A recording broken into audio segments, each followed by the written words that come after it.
আসসালামু আলাইকুম। আমাদের সামনে যে বাইকটা দেখতেছেন এটা হচ্ছে এস অ্যাডভেঞ্চার স্পোর্টস। তো এই বাইকটার একটা কমন একটা প্রবলেম, সেটা হচ্ছে যে যেখান থেকে ইঞ্জিন করুক ইঞ্জিনের সাউন্ড কোয়ালিটি ভালো থাকে না। আর কেউ যদি অনেক দূর দূরান্ত থেকে ভিডিও দেখে যায় কাজ করে, তাহলে এই গাড়িটার মতো এইরকম অবস্থাটাই হয়ে থাকে। ব্যাটারি লো আছে, দেখি এই যে সাউন্ড শোনে।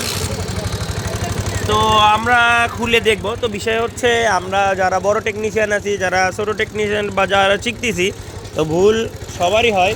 কিন্তু আপনারা চেষ্টা করবেন আপনাদের এলাকায় বা এরিয়ার মধ্যে বা আপনাদের জেলার মধ্যে কে ভালো কাজ করে। 200-300 কিলো দূরে গেলেন, যে বাইকটা আপনি রিপেয়ার করালেন, কিন্তু সেই বাইকটার কি হবে, বাইকটার যদি কোনো সমস্যা হয় ওরা কিন্তু একটা কথাই বলবে যে বাইকটা নিয়ে আসেন। এখন এখান থেকে তো ওইভাবে বাইকটা যদি না চলে তাহলে তো যাওয়া সম্ভব নয়। যদি বাইকটা যদি মোবিল না ওঠে, তাহলে যদি যান ওই অবস্থায়, তাহলে কিন্তু বড় অঙ্কের একটা বিপদ হতে পারে। তো যাই হোক, আমরা এই বাইকটার এখন ট্যাপির টার্বিন চেন অ্যাডজাস্ট করে আপনাদেরকে সাউন্ড শোনাবো। এই যে সাউন্ড শোনেন। তো আপনারা জানেন কি না, এই গাড়ি সম্পর্কে অবগত আছেন কি না, এই গাড়ির মাল কিন্তু 3 থেকে 4 কোয়ালিটির হয়। অরিজিনাল হয়, মাস্টার কপি হয়, সেম হয়। তো যাই হোক, আমরা এগুলো খুলে দেখবো। অনেক টেকনিশিয়ান এগুলো বোঝে না বা চেনেও না মাল। তো আমরা এখন বাইকটা খুলবো, খুলে আপনাদের সঙ্গে শেয়ার করব। আর এই যে দেখেন, দৈনিক রোজগারের আমাদের সার্ভিসের যে বাইকগুলো থাকে, এই যে। আর এখানে আমরা অনেক একটা পুরাতন মডেল আমার উস্তাদ আমার এখানে পাঠায় দিছে, তো ওনার একটু সমস্যার কারণে। তো এই গাড়িটার হচ্ছে কিকারের সমস্যা ছিল, তো এটা আমরা ওকে করে দিয়েছি। আমরা পুরাতন গাড়িরও কাজ করি, কিন্তু আমরা লং টাইম সময় নেই। নতুন যেগুলো গাড়ি সেগুলোর আমরা একটু সময় কম নিই। আমরা ম্যাক্সিমাম লেটেস্ট গাড়ির কাজগুলোই করে থাকি বেশি। তো যাই হোক, আমরা খুলতেছি, আপনারা দেখতে থাকুন। তো গাড়ি হচ্ছে পালসার এস, সিডিআই লাগানো হচ্ছে পালসার। এই গাড়িটা একটাই কারণ, তো এই যে দেখেন এখানে একটা ফল্ট আছে এই বাইকের। যেই বাইকের যেরকম আপনার ইসিউ, সেটা কিন্তু সেরকমই লাগাইতে হবে। তো এখন আমরা খুলতেছি। এই যে দেখেন এখানে কিন্তু মানে একটা লক থাকে, সেখানে না দিয়ে একটা ফর্মের টুকরা দেওয়া আছে। এই যে দেখেন, যাতে এটা খুলে না যায়। তারপরে এই যে দেখেন, একটু ভালো করে যদি আপনাদেরকে দেখাই, তো এই তো ছিল হচ্ছে এই বাইকটা। যে দেখেন এই বাইকটার আমরা যে প্রবলেমটা আমরা পাইলাম, সেটা হচ্ছে এটার এই ইনটেক লকারটা ঠিক আছে, কিন্তু এই যে এক্সজস্ট যে লকার, এই যে এক্সজস্ট যে লকারটা, মামা দেখে একটু ধরো তো, এই দাঁড়া, হ্যাঁ এটা থেকে ধর, এই মুরাই। তো এই যে একটু যদি ভালো করে দেখায়, এই যে দেখেন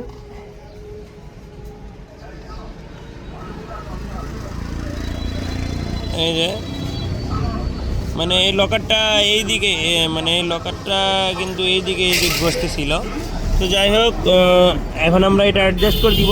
মূলত হচ্ছে লকার চেঞ্জ করা লাগে, কিন্তু সেই হিসেবে কাস্টমারের পকেটের অবস্থা ভালো আছে কি না আমরা জানি না। আমরা অ্যাডজাস্ট করে দিব, অ্যাডজাস্ট করে দিয়ে আমরা কিন্তু এটা ইয়ে করে দিব। এটার হচ্ছে মাপ কেউ 6 রাখে, অফিসিয়াল মাপ হচ্ছে 6 এবং 8। তো আমরা রেখে দেবো 6 এবং 10, যেহেতু লকারের অবস্থাটা খারাপ, এই জন্য আর কি। হ্যাঁ, তো এই তো দেখেন এখানে টার্মিন চেনের ঠিক সাইডে একটা পিন কিন্তু অলরেডি টার্মিন চেনের সঙ্গে লাগায় আছে। এই যে দেখেন 12 সাইজ নাটের নিচে, এই যে ভালো করে একটু খেয়াল করেন। এই যে, তো এই কাজগুলো যিনারা করেন অবশ্যই একটু বিরত থাকতে হবে। কাজের চাপ থাকতেই পারে, কিন্তু এই কাজগুলো করা যাবে না। তো যাই হোক, এটা আমরা দেখি উপর থেকে যদি ভিতরে ঢোকে তাহলে ভালো, আর না হলে ওখানে সার্ক্লিপ লাগাই দিতে হবে। ওখানে সার্ক্লিপ থাকে, কোম্পানি দিয়ে রাখে। এই যে দেখেন, দেখি মামা ছোটো মাত্র দেখা যাক। এই যে দেখেন, আমরা এখন যেটা করব সেটা হচ্ছে আগে স্টার মাতুল দিয়ে, আগে আমরা ফ্লাইট মাতুল দিয়ে আমরা দেখবো। এই যে দেখেন,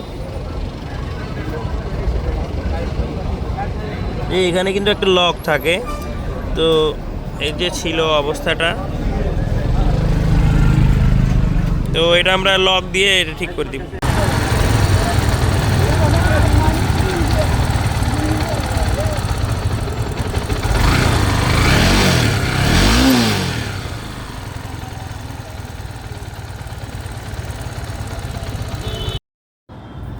এই জন্য আমরা যারা যত দূর থেকে আমরা কাজ করি, সমস্যা কিন্তু হতেই পারে, ভুলভ্রান্তি হতেই পারে, অনেক সময় কাস্টমারের তাড়াহুড়োর কারণেও কিন্তু এরা মিসিং হতে পারে। তো আমরা যে কোনো বাইক আমরা ইঞ্জিন রিপেয়ার করে, মানে ওভারহোলিং করে, আমরা কমসে কম 2 দিন বা 3 দিন আমরা আমাদের কাছে স্টার্টে রাখি, যাতে এইরকম কমপ্লেন না আসে। তো যাই হোক, আমার কথাটুকু যদি কারো খারাপ লাগে অবশ্যই ক্ষমার দৃষ্টিতে দেখবেন, কারণ বড় বড় জায়গাগুলোতে প্রেশার থাকে, কাস্টমারের চাপ থাকবে, এটাই স্বাভাবিক। তো আপনারা যারা বাইকার ভাই আছেন যেখানেই কাজে দেন একটু সময় করে দিবেন, কারণ সেটা টেকনিশিয়ানদের জন্য যাতে সুবিধা হয়, বা আপনারা যেন মাঝ রাস্তায় বিপদে না পড়েন।